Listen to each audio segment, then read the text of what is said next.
Muito boa noite para você que está nos acompanhando aqui em mais um culto no Colégio Adventista de Hortolândia.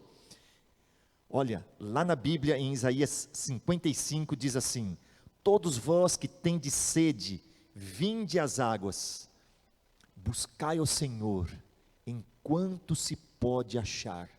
Esta é a mensagem do profeta Isaías, que nós vamos cantar agora, neste momento, para iniciar este culto. Vinde às águas, cante conosco, abra o seu coração.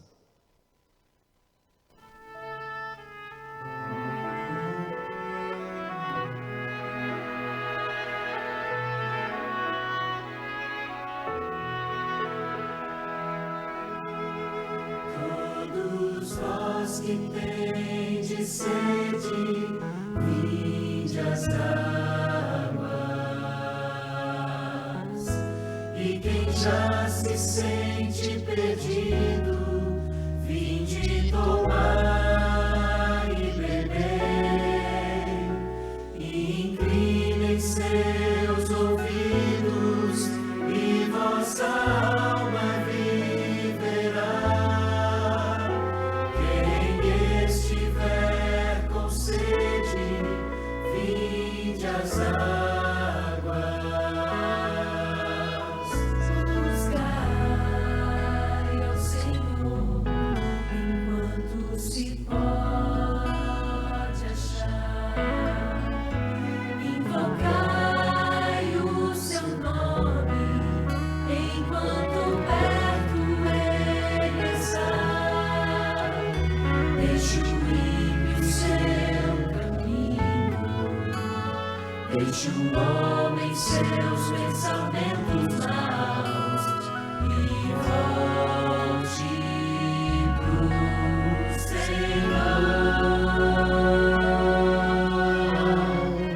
Todos vós que tendes sede, vinde às águas, e quem já se sente perdido, vinde tomar e beber, e inclinem seus ouvidos, e vossa alma viverá. Quem estiver com sede, vinde às águas. Buscai ao Senhor, enquanto se pode achar. Invocai o seu nome, enquanto perto ele está. Deixe o ímpio seu caminho, deixe o homem seus pensamentos maus, e volte pro Senhor. Todos vós que tendes sede, vinde às águas, e quem já se sente perdido, vinde tomar e beber, e inclinem seus ouvidos, e vossa alma viverá. Quem estiver com sede, vinde às águas. Quem estiver com sede, vinde às águas.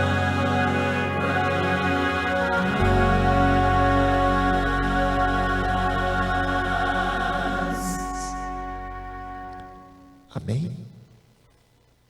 Curve a sua fronte para que possamos fazer uma oração neste momento. Oremos. Grandioso Deus, eterno Pai, lhe agradecemos pela oportunidade de estarmos ouvindo a Tua palavra. Mesmo que através dos meios digitais, que o Senhor possa estar abençoando a cada um que está assistindo essa programação.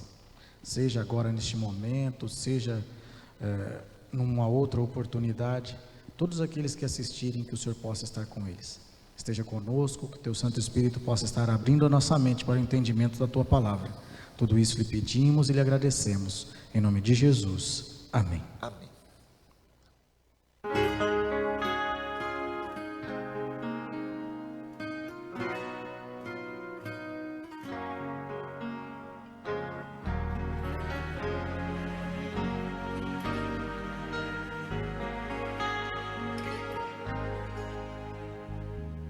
Um dia em desespero, senti a solidão, só via meus problemas, não via a solução. Eu vi alguém chegando, não pude conhecer, e disse com carinho: eu só vim pra te dizer. Foi o seu amor que me salvou. Eu não sabia onde, você me ensinou. O meu coração mudou, Jesus me transformou. Foi o seu amor que me salvou.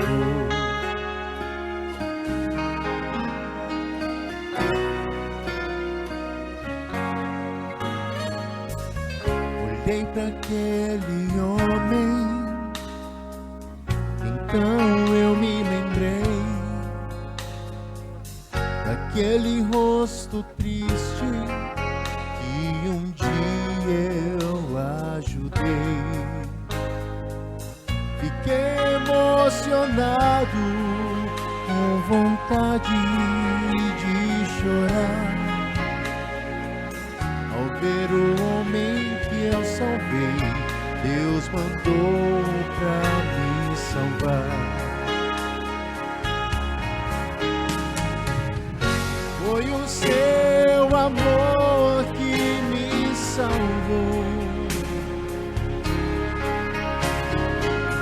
Eu não sabia onde, você me ensinou. O meu coração mudou, Jesus me transformou. Foi o seu amor que me salvou.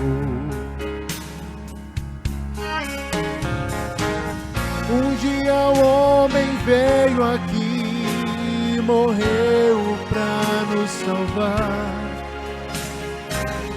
Se eu quiser o seu poder, preciso ter o amor. Seu amor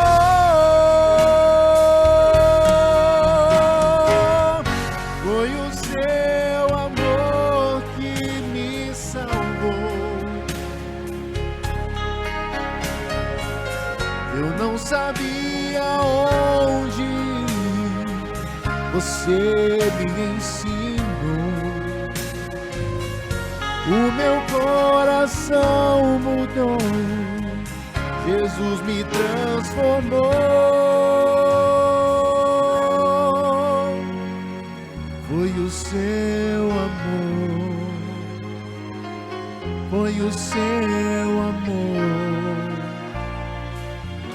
foi o seu amor que me salvou.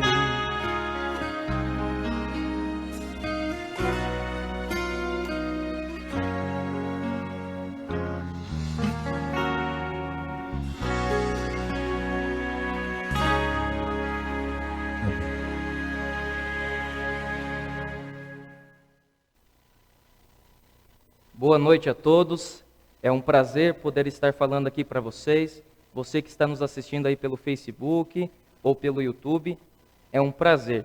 Meu nome é Giovanni Roberto, você está vendo aí na tela. Eu sou professor, trabalho ali no NASP, Campus Hortolândia, e hoje eu gostaria de contar um pouquinho da minha história, e depois eu vou relacionar ela com a história de Noé. Mas antes de abrirmos a palavra de Deus, de eu começar a contar a minha história, eu gostaria de convidar você nesse momento a se colocar em pé, se você está aí na sua casa, tem a possibilidade de fazer isso, para fazermos mais uma oração. Santo e amado Deus, entregamos neste momento as nossas vidas nas Tuas mãos, Senhor. Pedimos que o Espírito Santo ilumine a mensagem desta noite e que tudo que for falado aqui seja para a Tua honra e a Tua glória e para que possamos a cada dia estar mais perto de Ti, Senhor. Abençoe a todos que estão ouvindo esta palavra, em nome de Jesus. Amém. Queridos, eu quero contar um pouquinho a história da minha família. Hoje eu tenho 23 anos, sou casado e tenho uma filha. O nome dela é Laura. Minha esposa se chama Josiele. Mas tudo começou no ensino médio. Eu tive a possibilidade de fazer o meu ensino médio aqui no NASP, Campus Hortolândia. Na época ainda era IASP, né? Para quem lembra aí. E isso em 2015, eu estava cursando o 3º ano do ensino médio. E era janeiro, ainda nem tinha começado, né, propriamente dito, a cursar o 3º ano do ensino médio. E a minha tia, que na época também morava em Hortolândia, me convidou para ir uma tarde lá, depois do almoço de domingo. E eu, chegando na casa da minha tia, me deparei com uma moça. O nome dessa moça, Josiele Eugênia. Eu já a conhecia porque ela era da minha cidade, onde eu cresci e morei por algum tempo. Essa cidade se chama, né, Guapiara, é no interior de São Paulo. Mas, resumindo, ali eu voltei a conversar com aquela moça e nós tivemos em alguns minutos de conversa e eu tive a possibilidade de oferecer um estudo bíblico para aquela moça, a Josiele. E, para minha surpresa, ela aceitou estudar a Bíblia comigo. Mas, desde então, eu não tinha nenhum interesse em me relacionar com ela, nenhum tipo desse interesse. Meu interesse era só dar o estudo bíblico. E então, no mês de janeiro mesmo, nós começamos a estudar a Bíblia juntos. Eu, ministrando estudos para a Josiele. Ela se considerava católica. Lá na cidade que ela morava, só mais um detalhe, ela veio para Hortolândia morar com a minha avó e com a minha tia. E a ideia dela era trabalhar aqui e também fazer a faculdade. E eu estava no 3º ano do ensino médio. Então nós começamos o estudo bíblico do Apocalipse. E lá foram, a cada domingo, depois do almoço, umas 3 horas da tarde, eu ia até a casa dela, fazia o estudo bíblico, perguntava se ela tinha algumas dúvidas, ouvia os pedidos, agradecimentos dela, fazia uma oração e ia embora. E o tempo foi passando, os meses foram passando, e mais ou menos no mês de agosto, meu coração começou a sentir algo por aquela moça, a Josiele. E eu descobria, conversando com meu pai, que realmente eu não estava só dando um estudo bíblico para aquela moça, eu estava gostando dela. E então foi no mês de setembro, após fazer o penúltimo estudo bíblico com ela, que ela tomou a decisão de marcar o batismo. Nós marcamos o batismo dela e no mesmo dia eu pedi ela em namoro. E ali então nós começamos a namorar, namoramos 1 ano, noivamos e no ano de 2016, 30 de setembro, nós estávamos noivos. Por coincidência foi a data do meu aniversário, que nós ficamos noivos. E ali então começamos os preparativos para o casamento. E para a honra e glória de Deus, no dia 8 de outubro do ano de 2017, nós casamos. Foi um domingo maravilhoso, a família reunida, a família minha, dela, os amigos dela, os meus amigos, e foi uma data inesquecível. Mas até aqui eu quero relembrar alguns detalhes dessa história, que para mim são muito interessantes e eu creio que também vão ser bem interessantes. É legal a forma com que nós nos conhecemos. Eu conheci ela melhor dando estudos bíblicos. E eu considero essa uma bênção, porque é difícil hoje a gente conhecer uma pessoa estudando a Bíblia. Geralmente tem poucas pessoas que querem estudar a Bíblia. Ou muitas começam a estudar e não continuam. E já tinham poucas pessoas querendo estudar a Bíblia naquela época. E das pessoas que queriam estudar a Bíblia, eu tive a possibilidade de conhecer essa fantástica mulher, que hoje é a minha esposa, a Josiele. Nós casamos em 2017, como eu disse, e depois de algum tempo, nós terminamos a faculdade também, já agora no ano de 2019. E assim que nós terminamos a faculdade, nos planejamos e ela ficou grávida.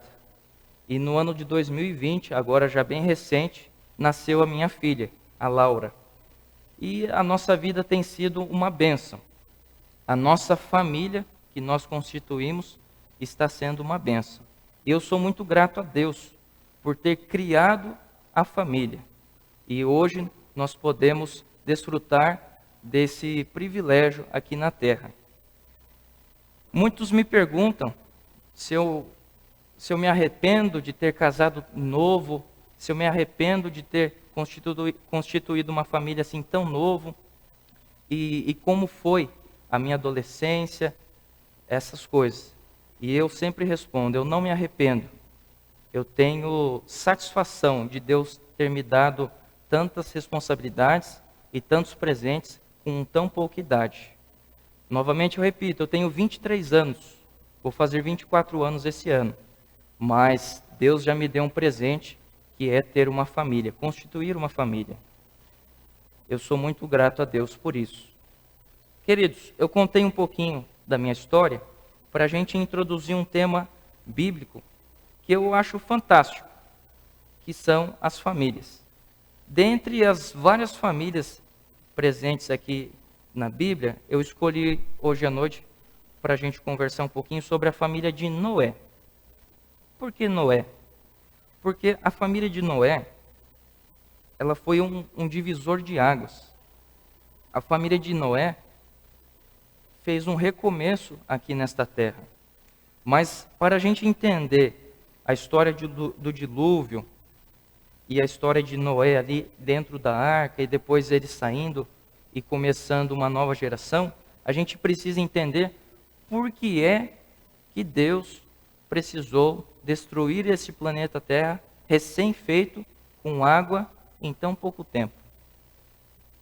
Para a gente entender um pouco isso, eu convido vocês para abrirem a Bíblia no livro de Gênesis, capítulo 17.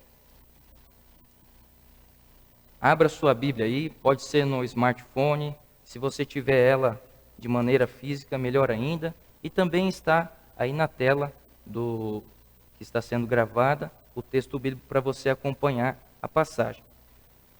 O texto é Gênesis capítulo 4, versículo 17.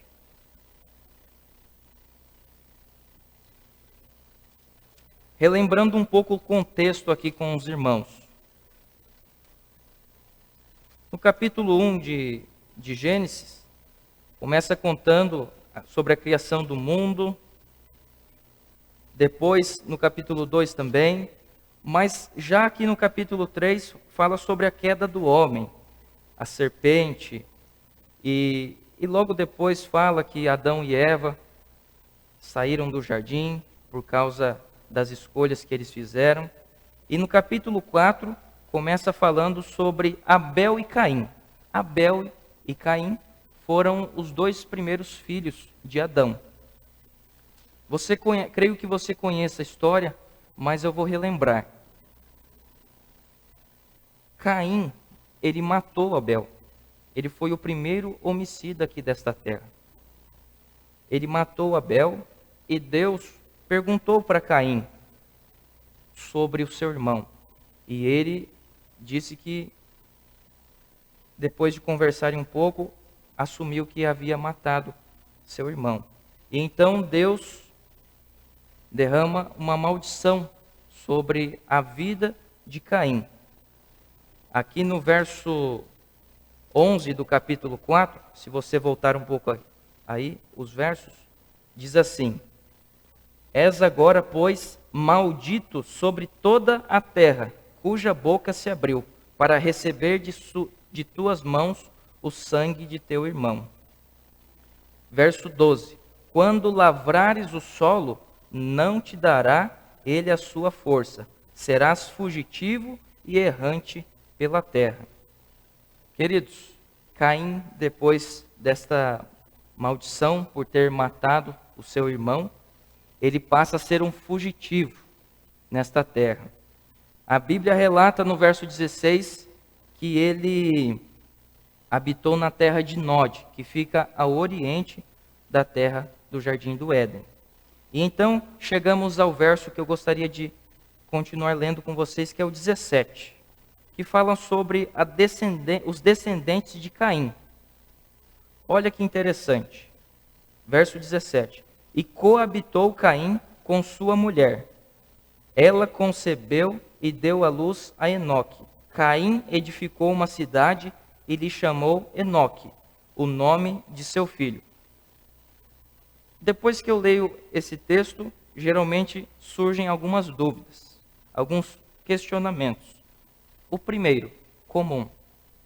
Se só existiam Abel e Caim matou Abel, e Caim saiu fugitivo para Nod, que ficava ao oriente da terra do Éden, e casou, coabitou. Coabitou com quem? Quem era essa mulher? Provavelmente deveria ser ou uma das suas irmãs ou uma sobrinha. A Bíblia relata que Adão e Eva teve sim como primeiros filhos Abel e Caim, e depois teve outras filhas. Então, certamente era ou uma das suas irmãs ou já uma das suas sobrinhas. Mas o fato, queridos, é que eu gostaria de relatar aqui um pouco da sua descendência, a descendência de Caim, uma descendência amaldiçoada por causa de uma escolha que Caim fez, ali no começo já da história desse mundo.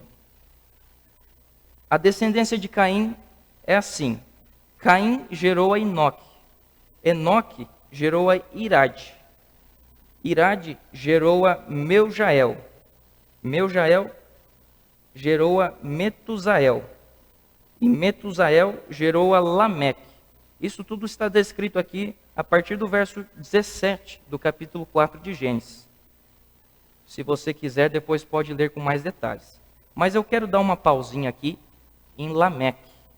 Lameque, filho de Metusael. Por que eu estou dando uma pausa aqui? A Bíblia também faz uma pausa para falar algumas coisas sobre os seus filhos, filhos de Lameque. É interessante que Lameque começou a poligamia, ter mais de uma mulher. Até então, ninguém tinha feito isso. Era Adão e Eva, só os dois, conforme Deus criou. E Adão e Eva teve outros filhos, e cada um casava com seu esposo. O esposo tinha só uma mulher. Mas Lameque foi que começou a bigamia, 2 mulheres. E aqui no verso 21, verso 19 do capítulo 4 diz assim: Lameque tomou para si 2 esposas. O nome de uma era Ada, e a outra se chamava Zilá. Ada deu à luz a Jabal. Olha que interessante. Ada deu à luz a Jabal. Este foi o pai dos que habitam em tendas e possuem gado. Jabal, meus queridos irmãos, ele era um homem muito inteligente. Era especialista em tendas e criação de gado. A pecuária nessa época aqui já era avançada. Olha o verso 21. O nome de seu irmão era Jubal. Este foi o pai de todos os que tocavam harpa e flauta. Olham que interessante. Jubal deu início ali aos instrumentos musicais. Imagina a inteligência que esses homens não tinham, a ponto de criarem instrumentos musicais. E no verso 22 diz assim: Zilá, por sua vez, deu à luz a Tubal-Caim, artífice de todo instrumento cortante, de bronze e de ferro. A irmã de Tubal-Caim foi Naamá. Tubal-Caim começou a fazer artífice de tudo que é instrumento cortante, de bronze e de ferro. Imagine nessa época, essas pessoas já terem tal conhecimento a ponto de conseguirem fazerem esses instrumentos. Com certeza, isso é devido a eles estarem bem próximos ali da época estarem na mesma época ali de Adão e Eva e terem a mente muito avançada para os seus dias. Infelizmente, todos esses nomes que eu falei são de pessoas da linhagem de Caim, que tinham uma maldição sobre si. E no verso 23, diz mais um detalhe a respeito de Lameque. Verso 23 do capítulo 4. E disse Lameque às suas esposas, Ada e Zilá: Ouve-me, vós mulheres de Lameque, escutai o que passo a dizer-vos. Matei um homem porque ele me feriu, e um rapaz porque me pisou. 7 vezes se tomará vingança de Caim, de Lameque, porém, 70 vezes 7. Aqui fala sobre mais um homicídio, agora sendo a pessoa responsável pelo homicídio, Lameque. Mas, queridos, essa é um braço da descendência depois de Adão e Eva. Agora eu quero ir por uma outra linha, a descendência de Sete. Quem foi Sete? Caim matou Abel. E então nasceu Sete. Isso está escrito no verso 26 do capítulo 4. Desculpa, verso 25 do capítulo 4. Tornou Adão a coabitar com sua mulher, e ela deu à luz a um filho, a quem pôs o nome de Sete, porque disse ela: Deus me concedeu outro descendente em lugar de Abel, que Caim matou. Sete veio para substituir Abel. E ali então começa-se uma linhagem de pessoas que vão invocar o nome do Senhor. Agora eu vou relatar para vocês rapidamente a linhagem de Adão. A própria Bíblia começa o capítulo 5 falando assim: descendentes de Adão.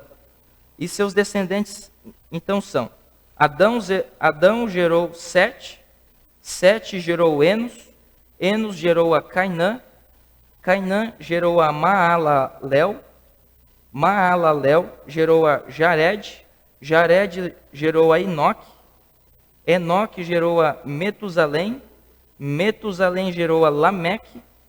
Esse Lameque é outro Lameque, não é aquele da linhagem de Caim, só para a gente lembrar. E Lameque teve o seu filho chamado Noé, que é onde nós queremos chegar aqui nesta noite, na história de Noé.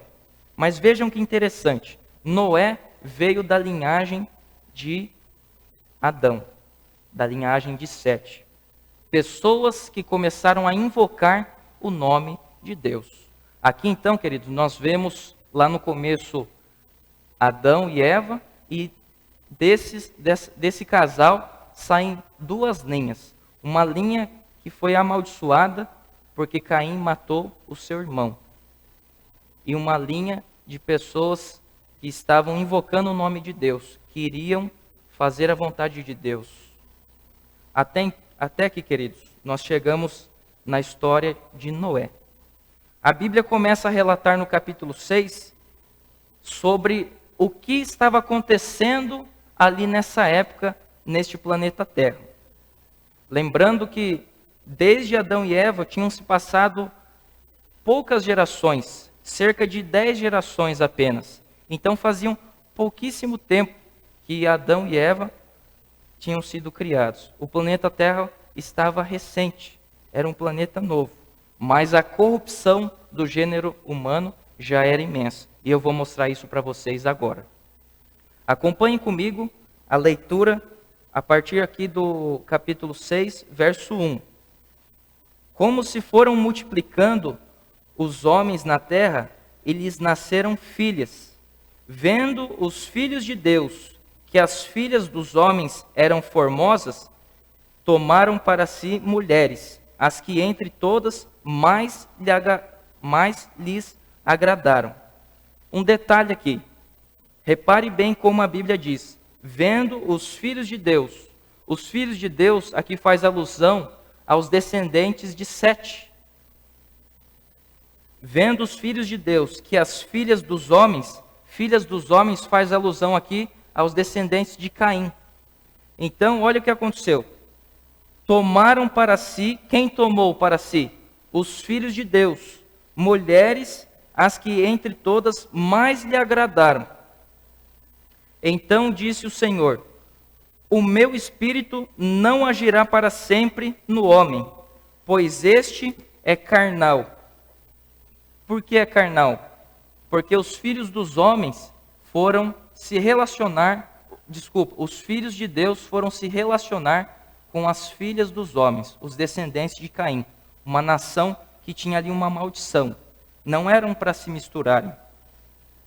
E aqui está escrito assim, no verso 4, ora, agora uma explicação, o que está querendo dizer com isso? Ora, naquele tempo havia gigantes na terra, e também depois, quando os filhos de Deus possuíram as filhas dos homens, as quais lhe deram filhos. Relembrando aqui, os filhos de Deus, os descendentes de Sete, possuíram as filhas dos homens, os descendentes de Caim, as quais lhe deram filhos. Estes foram valentes varões de renome na antiguidade. Verso 5. Viu o Senhor que a maldade do homem se havia multiplicado na terra, e que era continuamente mau todo o desígnio de seu coração. Então se arrependeu o Senhor de ter feito o homem na terra, e isso lhe pesou no coração. Disse o Senhor: farei desaparecer da face da terra o homem que criei, o homem e o animal, os répteis e as aves dos céus, porque me arrependo de os haver feito. Porém, Noé achou graça diante do Senhor. Queridos, pouco tempo depois da criação do mundo, apenas cerca de 10 gerações após a criação do mundo, o homem tinha se corrompido de tal forma que Deus chegou a não acreditar nas barbaridades que estavam acontecendo aqui nesses dias. Agora eu entro falando um pouquinho sobre os comentários de Ellen White a respeito sobre esse tempo. Se você quiser ter mais detalhes sobre o dilúvio, tudo o que aconteceu ali para chegar a ter o dilúvio, leia no conforto da sua casa ou em algum momento que você tiver disponível, o capítulo 7 de Patriarcas e Profetas. É um livro de Ellen White, um ótimo livro. Se você puder, se você já leu ele inteiro, leia agora o capítulo 7, mais específico. Se você não leu nada dele ainda, comece lendo outros capítulos também depois, mas em especial o capítulo 7, que fala aqui sobre o dilúvio. Ellen White comenta nesse capítulo que a humanidade tinha chegado a um ponto que não dava mais. Os pecados que eles estavam fazendo eram bárbaros, são coisas inacreditáveis. E tudo isso fez com que Deus tomasse a decisão de destruir a terra com água. Mas, aqui no verso 8 do capítulo 6, diz que Noé achou graça diante do Senhor. Noé era da linhagem de Sete, uma pessoa que tinha como propósito invocar o nome de Deus. Noé gerou 3 filhos, Sem, Cã e Jafé. E então, a partir aqui do verso 11, nós lemos uma conversa de Deus falando com Noé, explicando para ele, aqui no verso 13, resolvi dar cabo de toda a carne, porque a terra está cheia de violência dos homens, e eis que os farei perecer juntamente com a terra. Faze uma arca de tábuas de cipreste, nela farás compartimentos e calafetarás com betume por dentro e por fora. Eu não vou entrar aqui em detalhes sobre a construção da arca, o seu tamanho, os animais que entraram, o porquê que entraram, como que foi tudo isso. Eu não vou entrar nesses detalhes.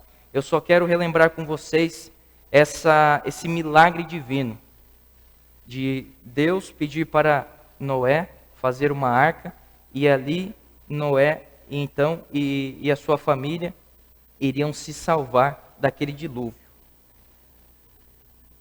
E foi isso que aconteceu, meus queridos. No capítulo 7, começa falando que, assim, capítulo 7, verso 1.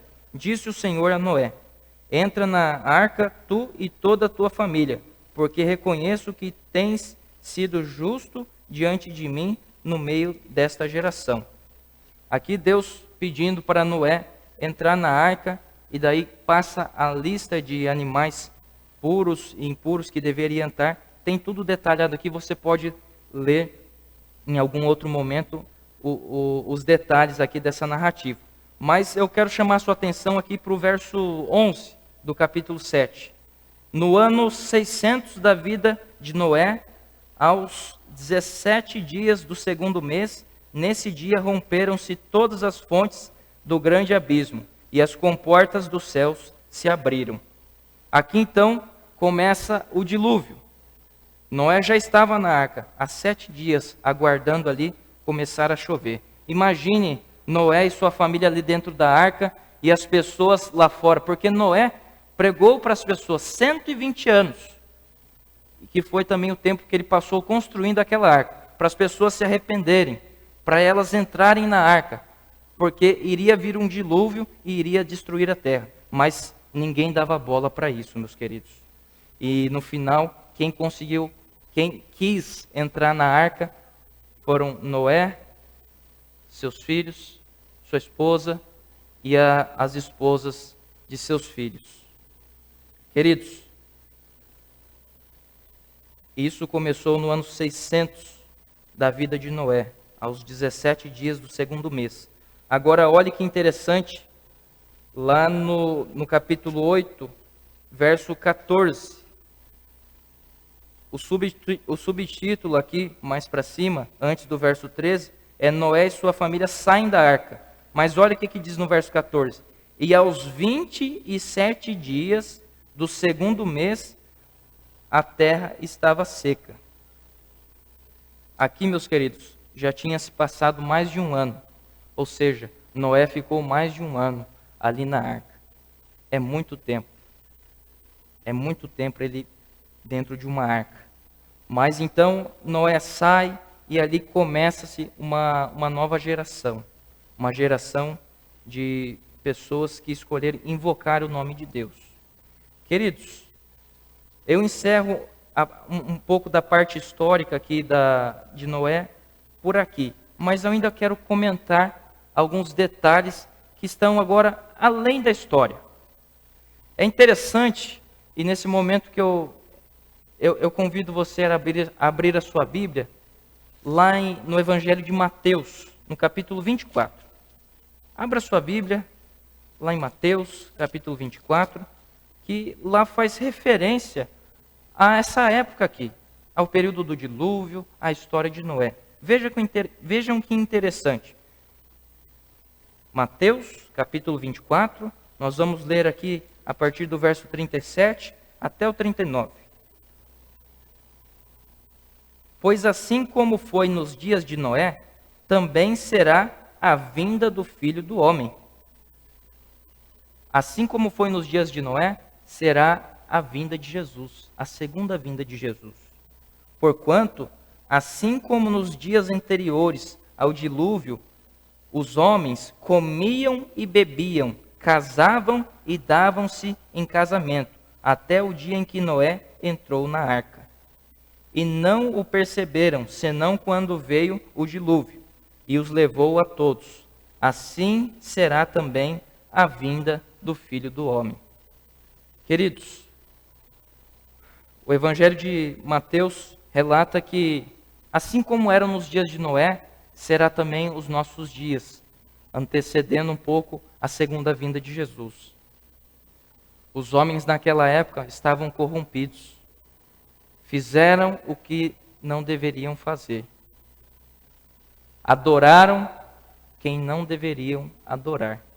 Eles deixaram de lado Deus, fizeram para si estátuas, muitos colocavam figuras, animais, como forma de adoração, e se esqueceram de Deus. Hoje também, meus queridos, muitos estão fazendo o mesmo. Estão adorando outros deuses, estão talvez se adorando, se olhando no espelho, se vangloriando, e isso Deus não aprova. Lá em Êxodo 20, na lei de Deus, está muito clara: adorarás somente a Deus. Esse é um ponto que se assemelha com as pessoas que viviam nos dias de Noé. Mas tem muitas outras coisas. Nós vemos aí a maldade do ser humano, a criminalidade, a cada dia que passa só aumenta. A cada dia que você liga nos telejornais, mesmo agora em época de pandemia, com essa Covid, que também já é algo muito ruim. Ontem mesmo eu estava vendo,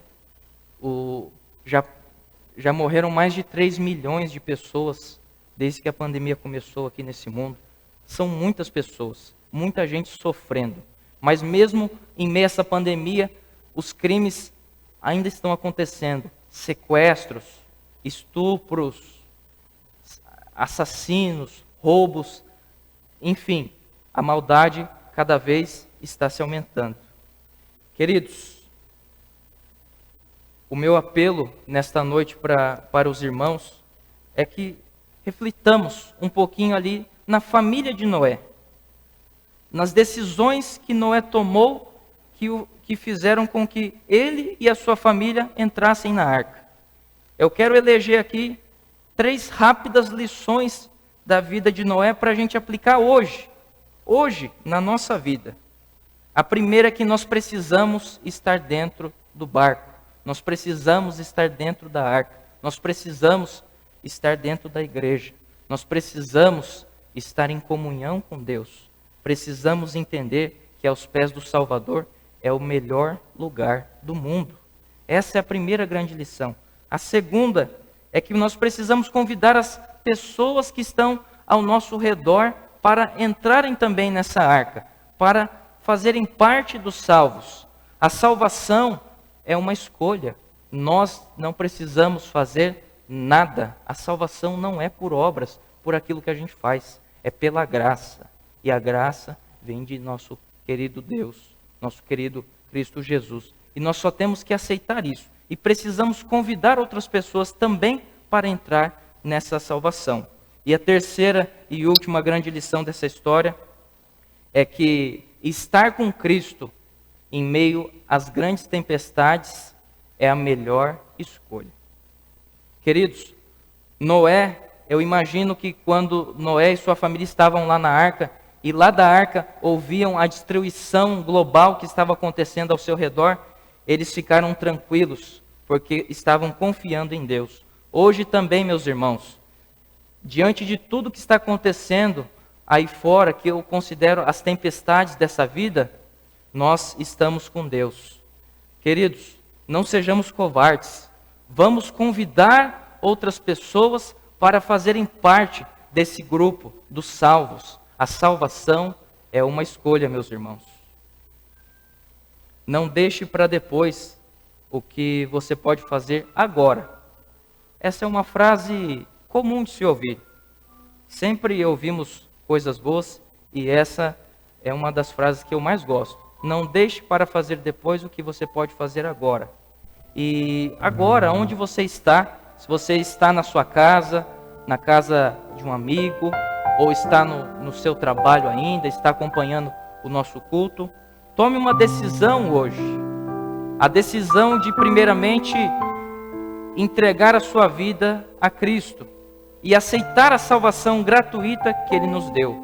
A segunda decisão, de convidar, de ser um discípulo de Deus e ir convidar as pessoas que estão aí perdidos para encontrarem um caminho, encontrarem um abrigo em Cristo Jesus.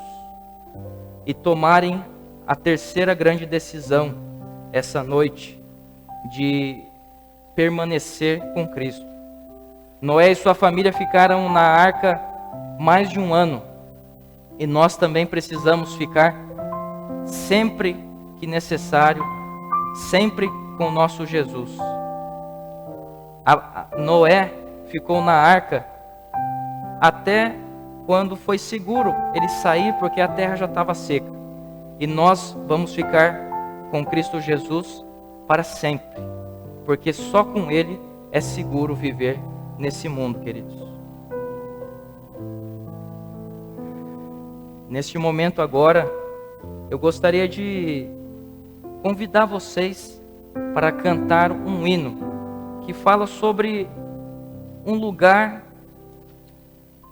além do rio, um lugar onde não vai ter Covid, não vai ter mortes, estupros, sequestros, assassinos. Um lugar maravilhoso. E a salvação está disponível para cada um de nós. Fique em pé aonde você está nesse momento e vamos cantar juntos o hino 570, Além do Rio.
Mais bonito que o sol do poente.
Queridos, depois de ouvir essa mensagem tão especial, eu creio que você tomou a sua decisão aí na sua casa. Vamos agora fazer uma oração, pedindo que essa decisão que tomamos aqui nesta noite seja de fato uma realidade nas nossas vidas. Feche seus olhos, vamos falar com o nosso Deus. Querido Santo Deus, Criador dos céus e da terra, ó Deus, somos pequenos, somos fracos, somos pecadores, Senhor. Mas nós temos a Ti do nosso lado.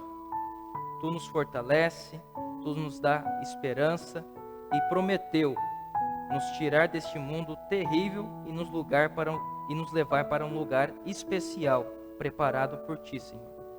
Queremos confiar a cada dia nessa promessa, Senhor, e queremos nos entregar para a salvação em Cristo Jesus, Senhor.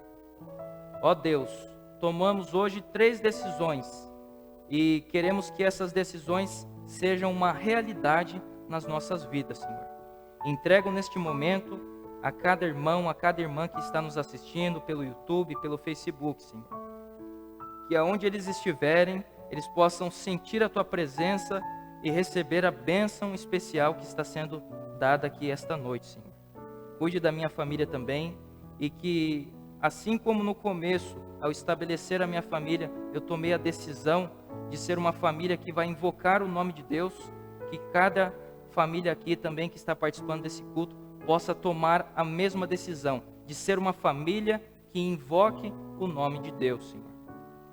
Entregamos tudo nas Tuas mãos e pedimos essas bênçãos e já agradecemos no nome de Jesus. Amém.